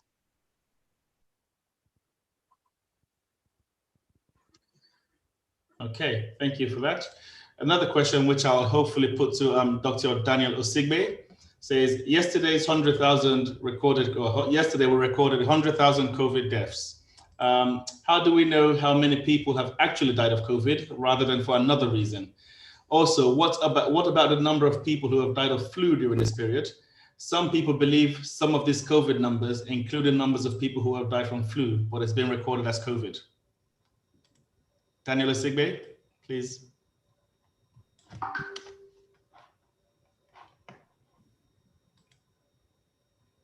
Daniel, are you here? Yes, I can hear. And so I think the host wasn't letting me on mute for a while. There you are. Well, thank you for that question. And thank you for all the panelists for the wonderful presentations. With regards to kind of the number of deaths from COVID, I'm not sure if I'm the best placed person to answer it, but I'll answer it as best as I can. So I think, yes, I think the figures are as accurate as we have. What I would say is looking at basically what we call the excess mortality. So in a year, we have about less than 4,000 people die from flu. Now we've had over 100,000 people die. This is not the flu. This is not a common cold or anything of that sort. So when we look at the figures, these people have got a diagnosis of COVID and they've all died. And we look at it mortality compared to other times when we didn't have COVID, and it's a lot more. So I think we can be quite confident that we're headed in the right direction. But I also think there is also underreporting of COVID as well. Not everyone comes forward. As a GP, I've seen patients that have died at home and they've just been found by an ambulance crew. So that would be my answer. If anyone else has got anything else to add, feel free to add it. I think you're still muted, Mike. Yeah, Chinenye, do you want to add something to that? Thank you so much, Daniel. You're on mute, Chinenye. Yeah, it's just, can you hear me? It's just to reiterate, absolutely, Daniel's completely right. This is not the flu. We're here seeing COVID every single day. We're working in hospitals throughout the country, throughout the world. This is not the flu. We are all used to what flu does, and this is not it. You know, trust us, the hospitals are not empty, they are overflowing. And certainly excess mortality, it's absolutely evident that this has been a massive hit, as is, you know, similar to the Spanish flu in 1918. Lovely, thank you so much. I've got another question which says, I have what is termed as allergic asthma and being prescribed cetirizine and Symbicort. My concern is the likelihood of a reaction on taking this vaccine. What trial tests have been done to reassure people with strong allergies? I think I might put that to Dr. Margaret Ikpoh, please, if possible. So allergic asthma is basically you have a condition that affects your lungs because there's an allergen, so something that you're reacting to, whether that's pollen, an animal dander, or you know, grass. The way I put it quite simply is, if your condition requires you to carry what we call an EpiPen or Enerade, so these devices are devices for people who have severe anaphylactic reactions. If you have to carry one of these devices around, you will need to speak to your GP about the vaccine, because you'd have to, if you're going to be administered the vaccine, it would have to be in what we call a controlled environment, and you would have to be observed for a period of time. And even if you do carry it, it's only if you're actually allergic to one of the ingredients in the vaccine. Otherwise, if you are on a steroid inhaler or antihistamines like cetirizine or loratadine or Piriton, then there should be no reason why you can't have the vaccine. Lovely, thank you so much. And I'll do one more question, and then after this, maybe Chris, if you can help take a question from the chat box, please. So another question I'll put this one to the Bishop this time. It says, could you justify why we should continue to believe the activities of the WHO when it is alleged that, to a large extent, it's funded by people and organizations that are believed to be architects of the fulfillment of the world order as prophesied in the biblical writings? Thank you so much. What a lovely question. As I said earlier on in my presentation, the scripture is in Romans chapter 13 that all authority is ordained by God. And one of the things I said about the Old Testament was that Moses had the authority to raise the serpent on the brazen serpent on the stake. And all those who looked at it in respect to authority, in respect to the word of command that they've been given, they saw it and they had an antidote to the poisonous effect of the venomous snakes. So today we can equate the WHO as an organization that's been put together to protect our world in terms of health issues and socioeconomic issues. Now, for years, the WHO existed as a very positive contributor to the general well-being of our world in terms of the nations of our world. For example, the WHO is arguing as we speak now for nations that cannot afford to pay for the vaccine, to have vaccines paid for by the richer nations so that the poorer nations can benefit from it. WHO does all sorts of things with World Health, with health education and health control and primary health care all over the world. I'm saying this as a doctor myself. So today, the WHO we've trusted all these years, we're suddenly listening to conspiracy theorists that are saying that the WHO is funded by these people that are trying to control the world with their money. That is an absolute fallacy. In fact, if you went to New York today, to the WHO, they will tell you how badly they are in need of money. And one of the number one debtors of the WHO is the United States, because they don't always pay their bills. So the WHO is struggling with their funding as well. Don't let anybody tell you that the world's richest people are funding the WHO. That is a blatant lie. So the WHO is not there to meet anybody's needs, but it's has been set up by nations all over the world who have representatives that sit on the WHO. In fact, it will take a huge conspiracy of the entire world for the WHO bought out by this so-called Illuminati and the people that are controlling the wealth of the world in order to punish Black people. So I want to debunk that lie. So today we can trust the WHO because they are set up for the good and the well-being of the general health of our world. And if I ask you to ask those people who have told you that to tell us what alternatives they've got, I'll be very pleased to hear what they have to say. Thank you so much for that. A question to Dr. Ikpoh, please. It says, why is Corona affecting adults only and not so much children in terms of how unwell they get? So, fact, Corona does affect children. I have the unfortunate task of processing positive results for children every day. Fact, children who do get COVID, usually it does result in a mild form of illness. The majority of them are actually asymptomatic, so they don't have symptoms, but they can still test positive and transmit the disease. That's fact. Why children tend to not have the severe consequences of COVID as adults is still being researched, because we don't know whether it's because they don't travel as much. There was some mention about ACE2 receptors that Chinenye alluded to. So there's a disparity of those receptors in the children. So we don't know. But children, the youngest I've seen is 4 weeks of age. They do get COVID. I'm sorry, but they do. Thank you.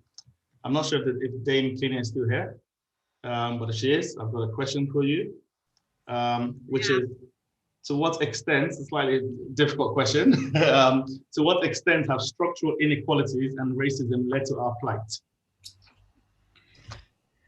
Well, I mean, that's a really interesting question, isn't it? Because, a lot of what we suffer from is structural racism and historical issues, whether you think back to Tuskegee. There are so many things around, as one of the panelists mentioned, that we can point to.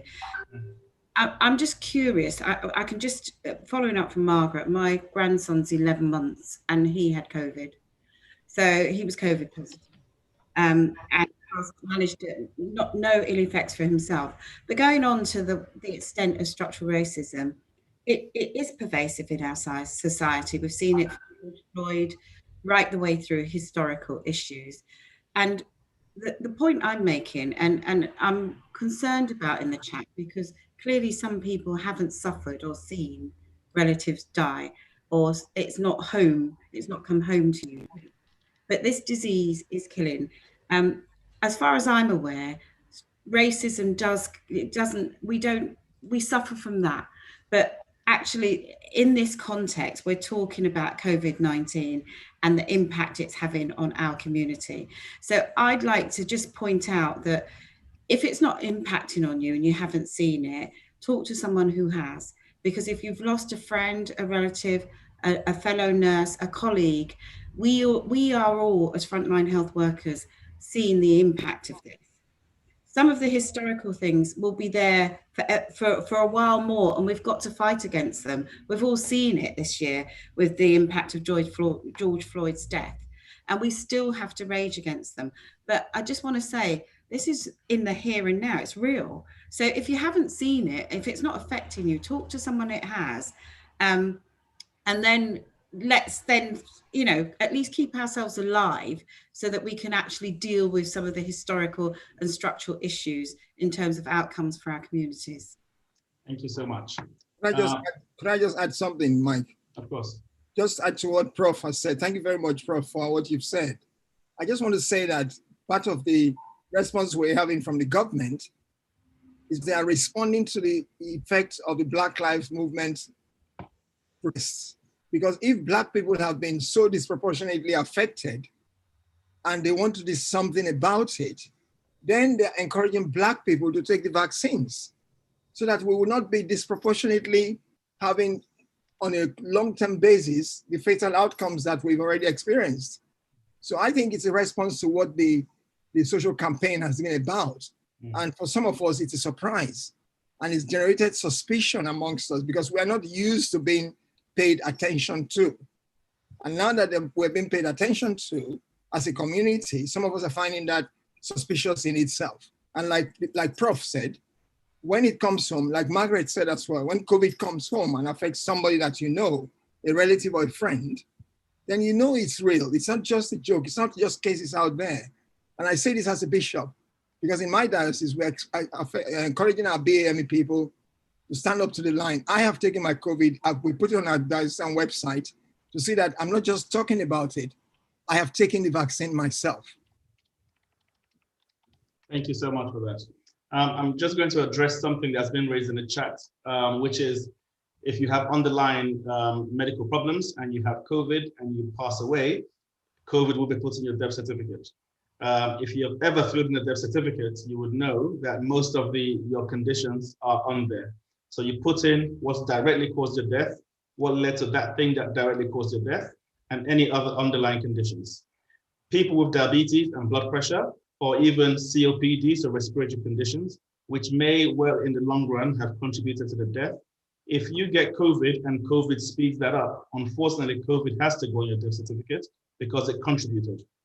Having diabetes does not mean you are going to die tomorrow. COVID can make that happen. So we have to acknowledge that. So I hope I've addressed that in the box. Just a question again, I'd like to put this to Chinenye, please. Actually, I put it to Laura, sorry. It says, if brown-skinned people are being affected more by this virus in the West, then why has Africa has the least cases?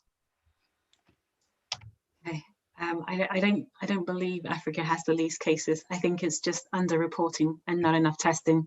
Absolutely. It's the same case for vitamin D as well. So yeah, I just think we're just not testing enough. And that's basically what it is. So it's under testing that's kind of resulting to that. Yeah. Yeah, I mean, I completely agree with that. I think certainly in parts of Nigeria and in parts of Africa where there's significant poverty, you can't, people are not willing to self-isolate or close their businesses because in reality, hunger kills quicker than COVID. And so it's definitely significantly under-tested, it's definitely significantly under-reported. I've had family members who died of malaria despite having breathing issues and clearly having COVID symptoms. So it's a difficult one, and even you can't prove in hindsight. As Prof says, you can't fight for dead people. I can't go back and check if they had COVID. But I think the numbers are difficult to trust. And there's also the shame factor as well. Absolutely, stigma is a huge thing. Just like HIV was. Yeah. It's also the cultural stigma that's associated with COVID. And people, when family members have it, they won't say it was COVID. It's automatic, It's more acceptable to say malaria to say COVID. So we have a rather long question, which I might split up and put to different people. It says, it has been reported by eminent scientists around the world that the 3 vaccines are not vaccines. They are synthetic materials with no connection to the primary source.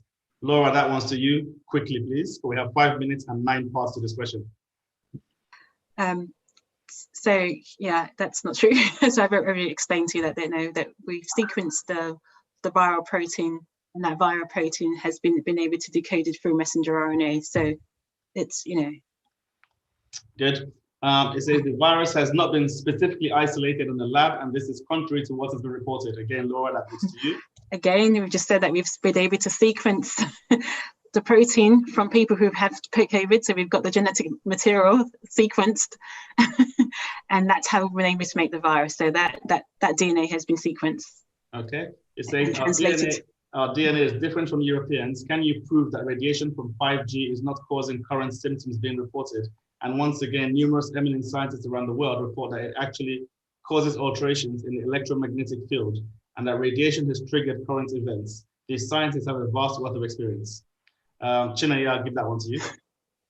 I'm not quite sure where to start with that one, but number one, biologically, our DNA is not different. We're human beings, and DNA is made up of the same building blocks throughout humanity. So that is false, number one. And therefore, this thought that we are affected differently because we are genetically different is biologically false. So I'll just start with that. And the 5G thing, I'm not even going to address it because it's one of the ridiculous misinformations that have been circulated just too much. So yeah. Thank you. Being advised to take this vaccine is dangerous when vaccines take up to 10 years to be validated. I think we've gone through that and explained why this has happened so quickly. And it says doctors and nurses in America are refusing to take the vaccine. I can answer that one. I think a lot of doctors and nurses and healthcare staff everywhere have thoughts about taking vaccines. It's a personal decision. You are strongly encouraged to take it. We hear your questions, we hear your worries, and the aim is to hopefully share knowledge and talk it through. And if you have alternative theories, then please bring it forward and let's discuss it and let's find proof. Good. We'll have a couple more questions and then we'll round up. So someone said, I read some articles on the vaccine, on vaccine-induced antibody response. This coupled with various staff I know going on to have the vaccine, going on to have COVID following vaccines, leaves me concerned. Given that we have more or less been constantly exposed to vaccines since the beginning, it seems more than coincidental to develop symptoms following vaccine. I've had my first jab, but it's making me not want to have the second. This is not a question, but maybe something we can address. Chinenye, can I pass that to you, please? Yeah, sure. First of all, just to say, it's a big misconception. You cannot get COVID from any of these vaccines. They do not contain the virus. They do not contain live virus. They do not contain whole virus. They either contain RNA, which encourages your cells to produce the spike protein, and that RNA gets degraded within days, so it's no longer in your body, or it contains the viral vector of the adenovirus. It's not a live virus, it's not COVID, so it's impossible. We know that from Pfizer and AstraZeneca that vaccination, we know that it doesn't necessarily prevent infection completely, and this is a very difficult thing. As healthcare professionals and scientists, we're quite used to risk and benefit, weighing up the risk, the benefit, it might be this, it might be that, more studies needed. However, when we try and convey that sort of messaging to the general public, it's what people want is certainty, right? They want the certainty that I've got the vaccine, I'm definitely protected, I can take my mask off, I can go. That is not the case. Certainly after the first dose, you are still at risk of being infected with COVID. And we've seen that, certainly because we know the first dose doesn't provide complete protection. And as we know, it's not protection from infection, it's from severe disease. So it's the most important thing to recognize, and it will reduce transmission in the community. And this is why it's so important to get vaccinated. So essentially, we know that it's important. As I say, it's about doing your research, and when it comes down to the effects of sort of the vaccine itself, you cannot get COVID from the vaccine because it doesn't contain any live virus. Thank you very much. And a question to Daniel, please. Dr. Osigbe, it says, if the vaccine only instructs the body to produce lots of antibodies, then why is mankind's natural immune system ability to produce own antibodies being undermined, knowing well that the majority of people are and can survive this virus?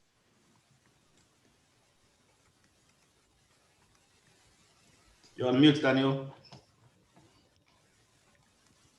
And while Daniel figures it out, that will be the last question. And after this, we'll just round off. I'll just get a final word from everybody. Yes.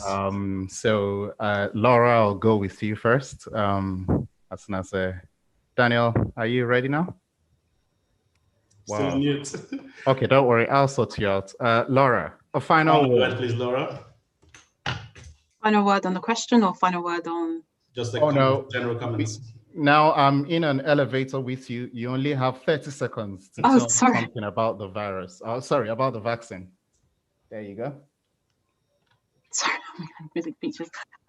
So yeah, I'm getting a bit confused about if it's for the question or, but yeah, I believe we've already spoken about our own natural immunity, that it's not enough, that we need the vaccine to be able to boost that, and there are not just antibodies, but there's also T cells that's going on. So it's not just only your natural immunity that we're focusing on. So this is enhancing your immunity with the vaccine. Thank you very much. Margaret, your final word. 30 seconds to address the speed issue. 1,800 GP practices for the first time ever this year trialed azithromycin, hydroxychloroquine, and doxycycline. We were very quickly, this has never happened before, we were able to get to actually, in a very short space of time, dispel the fact and say, well, actually, these drugs don't really do much for COVID. And now we're trialing a budesonide inhaler, a steroid inhaler. So this has never happened before, and this is just done on a national scale. So the argument about it taking too quickly on a global scale, let's just think about this, guys. Please protect yourselves.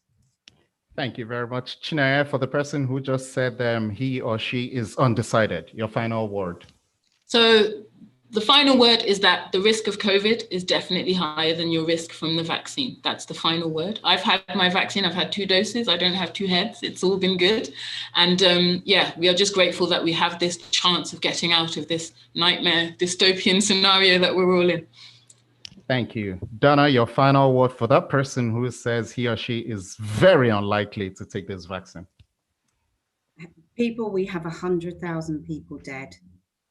That's not a joke. And if your natural immunity was working for everybody, then we wouldn't have 100,000 people dead. So I just point you to that fact. And I'd say we can all take a chance, but you may not be a lucky one. Mosun, thank you very much. Your final word. Have the vaccine.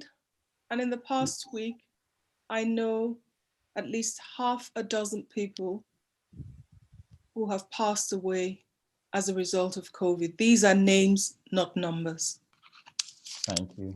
Daniel Osigbe, your final word or your answer? And your answer. So thank you. Just back to that question, I think I'll answer it first of all from a non-scientific point of view. I think what I would say to that is we're not bypassing people's community. I think the important thing as doctors, first of all, is that every life matters, that we're always trying to save everyone, whether it's a 80-year-old granny or granddad. And I think that's the important thing. We cannot be selfish about this. And I would say that very strongly. We can't be selfish about this. We can't feel that all our grandparents can pass away. And I think that's what the vaccination does. It gives people immunity without having to go through the process of having the disease. And a lot of older people or people with comorbidities, if they go through the disease, might die from it. And that's what we're finding. And I think that's the whole point of the vaccination. And I think it's just referring to the fact that also, even with natural immunity, people respond to it differently. But the vaccines work in such a way that they can hopefully give greater immunity than natural immunity. My final words to say is that actually, I think we're making things a lot more complicated than it is. And I think we need to focus our energy in the right place. It's not a conspiracy, it's here, and we need to deal with it. And we need to deal with this together because we're all in this together. And Bishop Dorgu, your final word. Oh, yes, just thank you so much. As I said to you earlier on, starting from the Old Testament, God gave the children of Israel an antidote to the venomous effect of the snakes that he sent, that was destroying them in judgment. So God is completely on the side of doctors as they prepare antidotes for us. Jesus said, they that are whole have no need for a physician. So because we're not whole, we have need for physicians who are honorably doing their great for us, their great job towards keeping us healthy. And thirdly, Jesus said, love your neighbor as yourself. So take the vaccine. If you're not going to take it for your own self's sake, think about your neighbor, because you could be a carrier and you could give it to someone and have fatal outcome. Think of the NHS. So love your neighbor as yourself. Do unto others as you would have them do to you. You don't want anybody to give you the COVID. You don't want to give it to anybody. So follow the advice of Jesus. Be your brother's keeper. Look after each other. Save the NHS from being overstretched. And God bless you as you do that. And God bless you too. And thank you very much, Mike, actually, for hosting this. This is MANSAG, Medical Association of Nigerians across Great Britain. We're really looking forward to working together with our communities, with other doctors, nurses, allied health professionals all over the UK. So please, if you have any ideas or suggestions on things we can do together to improve a health-seeking behavior amongst every one of us, that would be great. Kindly email us at info@mansag.org. or contact us through Twitter, Facebook, Instagram, etc. And of course, we will be asking for your feedback regarding this session. We would like to know exactly what you think. Mike? Just to say thank you so much for everyone. I've pestered many speakers directly and indirectly.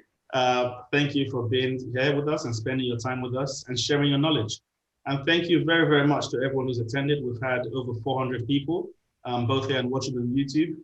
No one is a sole fountain of knowledge. No one is a monopoly of knowledge. So let's keep sharing ideas and sharing thoughts and hopefully continue to improve behavior. Thank you all so much and have a lovely evening. Thank you. Thank you so much, Mansag. Please, let's keep working together with each other. Thank you. Thank you. Thank you, everyone. Thank you so much. Thank you. Bye. Bye-bye, Laura. Bye-bye. Thank you. Bye. Thank you. Bye-bye. Thank you. Thank you. Bye. Bye-bye. Thank you, everyone. There's going to be another break. Thank you, everyone. Thank you, everyone. Thank you. Thank you.